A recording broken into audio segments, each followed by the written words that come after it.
apa agama apa? Kristen. Terus mau nanya apa Pak? Sebenarnya ada sesuatu yang saya tanyakan, tapi jujur dulu, ibu ini Kristen atau apa ini? Kristen, saya Kristen. Oke. Apa maksudnya ini Kristen menuhankan manusia, Bu? Coba aku baca bagus-bagus. Kristen menuhankan manusia. Tanda tanya. Iya. Nah, terus apa yang mau Bapak tanya? Oke lah, jangan dibahas itu. Sebenarnya ibu ini pendeta atau bukan ini? Bukan, saya jemaat biasa. Oh. Sebenarnya mau menjelaskan, mau menanya loh, Bu. Boleh, Kemarin boleh. saya Tanya, boleh. Tanyalah. Mau tanya apa Pak? Iya, karena kemarin saya menonton kemarin itu Yusuf udah berapa hari yang lalu ya, 3 hari. Karena ada seorang Kristen yang bertanya samanya tentang perkataan Yesus sebelum dia disalibkan, bahwa hati-hatilah kepada nabi palsu ya, yang menyebut namaku. Dan satu lagi katanya di mana itu ya, di Yohanes katanya akan datang katanya seorang manusia, tapi kamu tidak mengenalnya. Entah Yohanes berapa itu, tapi pendapat Yusuf PI katanya yang datang itu katanya itulah Nabi Muhammad. Jadi tolong penjelaskan Bu, karena saya nggak terima kalau dibilang itu yang datang itu Nabi Muhammad.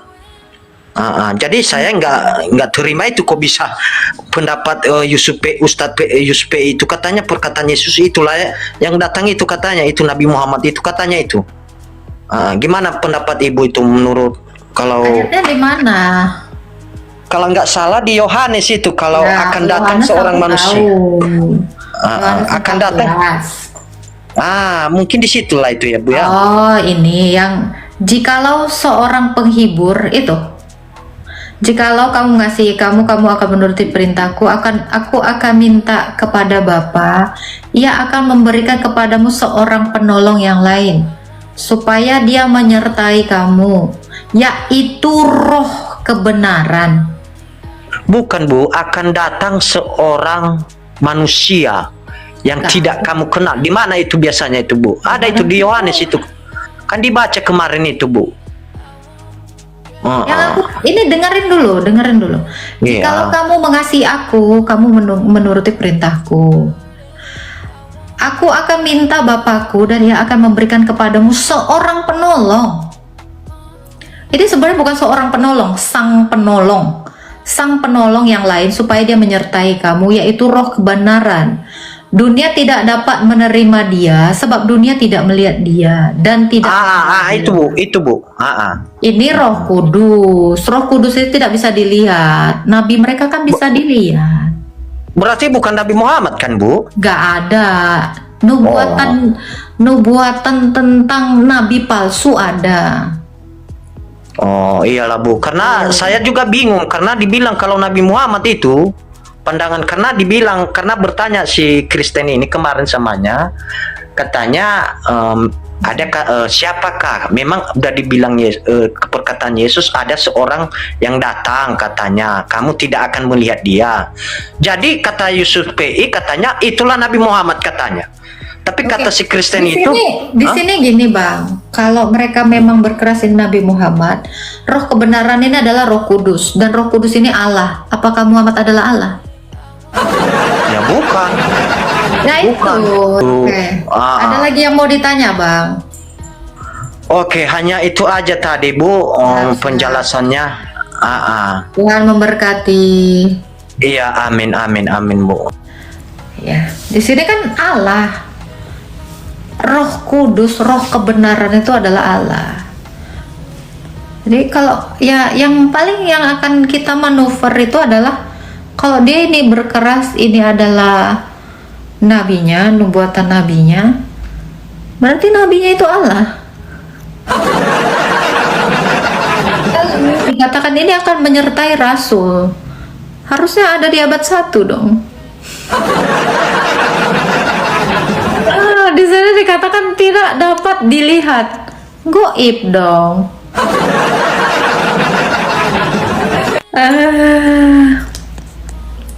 Kak Agatha, hati-hati orang nih ngaku-ngaku Kristen. Gak apa-apa, bisa kita jawab. Aman itu, aman. Masih juga ngemis-ngemis dari kitab kami, nubuatan nabinya. Iya, anyar-anyar. Selamat siang, Agatha. Ya, selamat siang. Saya Pak mau bertanya apa? Ya, Mau bertanya apa, Pak? ya mau bertanya, apakah Roh Kudus yang di Kristen itu sama semua, satu sosoknya itu? Cuma satu, Roh Kudus itu adalah Roh Allah. Berarti Roh Kudus yang di Katolik, di Protestan, Roh Kudus yang satu datang kepada seluruh nabi, rasul, dan semua murid-murid Yesus. Itu satu. Iya, ya itu kan yang Advent, yang Ada lagi yang mau ditanya, Unitarian, Pak? Ada lagi yang mau ditanya? Tunggal. Itu apakah Roh Kudusnya Ada lagi yang mau sama? ditanya? Itu tadi loh, Mbak. Udah tadi saya Roh jawab, Kudus Roh yang Kudus yang satu, makanya didengarkan. Roh Kudus itu cuma Iya, satu yang datang kepada nabi dan para rasul. Dah, kok gak dengar kau, botol. Allah itu cuma satu, Roh Kudus itu cuma satu. Udah dibilang sang penolong, sang itu satu. Telinganya pun gak dipakai. Saya nggak mau mengulang-ulang ya. Ini apa kalian tunarungu semua? Tunarungu kah? Lesbong dengan itulah LGTB. Nah ini ada orang yang tidak dapat kawin karena memang lahir dari demikian, dari dalam rahim ibunya. Nah ini punya kelainan seksual. Matius 19 ayat 12 ya, itu satu. Ada orang yang dijadikan demikian karena oleh orang lain. Nah ini yang contoh ya, kayak ada orang Kasim tuh ituin ya, dikebiri gitu, dia nggak nikah gitu kan. Ada orang yang dibikin nggak nikah sama orang lain, itu ada. Nah lalu yang orang ketiga ini, ada orang yang membuat dirinya demikian karena kemauannya sendiri oleh kerajaan sorga. Itu seperti orang-orang yang salibat atau episkop itu, biarawan atau biarawati ya. Siapa yang dapat mengerti hendaklah dia mengerti gitu. Bagaimana dengan orang seperti itu? Natma, ini kan kemarin ada yang nanya ya di DM aku, Bun, bagaimana pernikahan LGTB gitu kan, pernikahan si pelangi itu. Kata aku, ini tidak bisa dinikahkan nih, karena tujuan menikah itu apa? Punya anak. Perempuan dengan perempuan bisa nggak punya anak secara alamiah? Nggak bisa. Laki-laki dengan laki-laki bisa nggak punya anak secara alamiah? Nggak bisa. Makanya ini nggak bisa dinikahkan. Jadi ada orang salah gitu, dikira ini kan dia punya kecenderungan seksual dengan sejenis. Aduh, ini aman nggak ya? Yang ketiga tadi itu karena kerajaan sorga, dia tidak menikah karena mau salibat gitu. Dicatat ya. Oke. Jadi ada orang yang dia memang mengira ini kan dia punya kelainan penyuka sejenis gitu ya. Nah, dia ini mau apa ya namanya ya? Mau melawan ketertarikan dengan sejenisnya itu dengan yang tidak sejenis gitu. Lawan jenis itu ada. Tapi itu bukan alternatif. Ya, justru banyak kan yang kasusnya kacau gitu kan. Nah itu nggak boleh, gitu. Jadi bagaimanakah cara hidup dia di dalam kekristenan? Dia harus melawan kecenderungan kelainan seksualnya itu seumur hidupnya. Itu salibnya dia gitu. Cara menghilangkan itu ya dia dengan cara bertobat dan benar-benar sungguh-sungguh gitu, hidup di dalam Tuhan gitu. Biasanya dia membiara. Aku kasih salah satu contoh yang LGTB ya, tapi dia bisa sembuh. Namanya Jana Suci Serapim Rose. Makanya beberapa LGTB suka pakai nama itu. Harapan bisa itu. Nah, kalian juga pernah kenal itulah di TikTok ada itu. Ya. Gitu. Lavender Marriage itu itu. Nah, mereka berkamuflase dengan ini, tapi mereka tetap sama sejenisnya kan, Kak Tiara, ada. Nah, ini nggak boleh. Lavender Marriage ini nggak boleh. Jadi dia tuh kayak menutupi aibnya di depan umum dengan cara menikah dengan lawan jenis, tapi sebenarnya nggak ngapa-ngapain, kayak temenan aja, tapi dia nanti seolah-olah sama laki-laki yang lain kayak selingkuh aja gitu, tapi diridoi. Ada Lavender Marriage namanya. Tahu. Nah, itu bahaya. Serapim itu nama aku, Bun. Jadi Serapim Rose. Kenapa nama dia Serapim Rose? Jadi nama Jana Suci yang, jadi dia ini kan dia suka laki gitu kan. Yang disukainya ini ortodoks gitu kan. Akhirnya dia masuk ortodoks, dia malah bertobat di situ. Nah, nama dia itu Serapim, nama baptisnya itu Serapim. Seumur hidupnya dia itu melawan keinginannya dengan membiara, dan dia itu melawan kemauannya itu untuk sama laki-laki. Di situ dia berjuang dan akhirnya itu dia bisa bertobat di situ dan menjadi orang suci gitu. Bahkan ketika dia dikuburkan, kuburannya itu mengeluarkan aroma mawar. Makanya dia dijuluki namanya itu Jana Suci Serapim Rose. Gitu, dan dia tuh menjadi orang yang sangat dibutuhkan doanya untuk orang-orang yang kasulnya LGTB tadi. Gitu. Tujuannya memang ya untuk nutup aib, dan itu nggak dibenarkan itu. Lavender Marriage itu. Baptisan Krisma kalau di Katolik apa namanya? Sama, baptisan dan Krisma. Itu sama, Bang Kopi. Donin.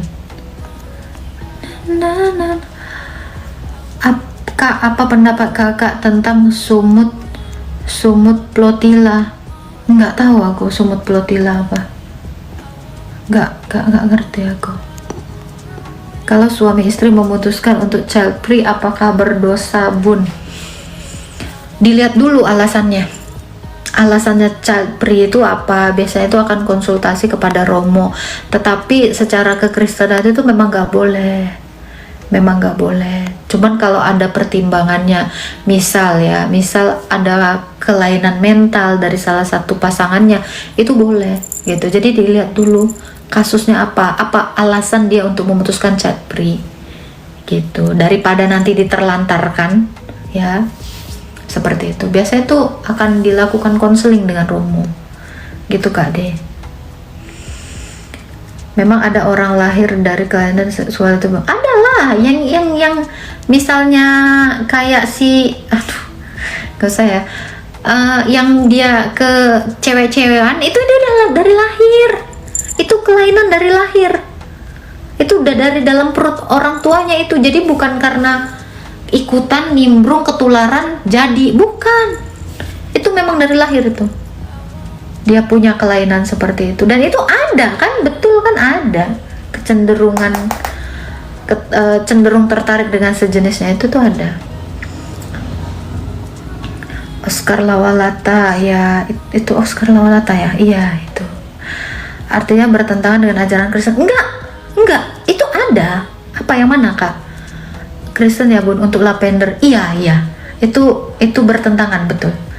Jadi gini ya, ini kan penipuan, dan perkawinan itu tidak untuk menipu, karena perkawinan itu diikat ya, itu unit dari Tritunggal. Perkawinan Kristen itu unit dari Tritunggal, berarti ada perempuan, ada laki-laki, dan ada Allah.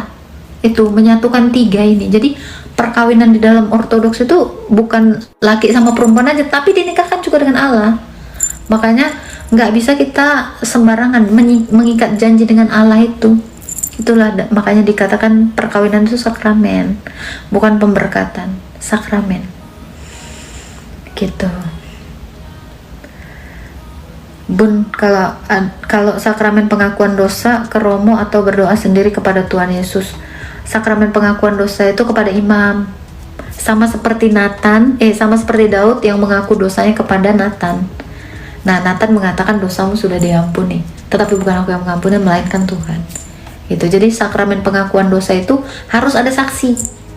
Jadi kamu melakukan pengakuan dosa di depan imam, disaksikan jemaat kepada Tuhan Yesus. Malunya luar biasa ya. Gitu, makanya jangan berbuat dosa, berat kali memang. Bayangkan malunya itu ya. Tapi kan kita harus menahan malu itu, harus membiarkan malu itu loh, daripada kamu dosa kamu masih ngegantung sama kamu. Mau? Iya, malu banget. Tapi yang kita pikirkan dosa kita hilang atau mau kita pendam sendiri, karena kalau dosa itu kita tidak akui, ya dosamu itu masih tetap ada padamu. Serius. Ini kan kata Alkitab. Malunya banget, makanya jangan buat dosa. Aku apalagi, entah seberapa banyak kemaluanku. Ya, bahkan berzina dalam hati pun kau harus akui itu dosa kau, dan itu di depan malunya. Terima kasih jawabannya, sama-sama. Iyalah, sampai Romo kaget, masuk kamu apa, kata berzina kau.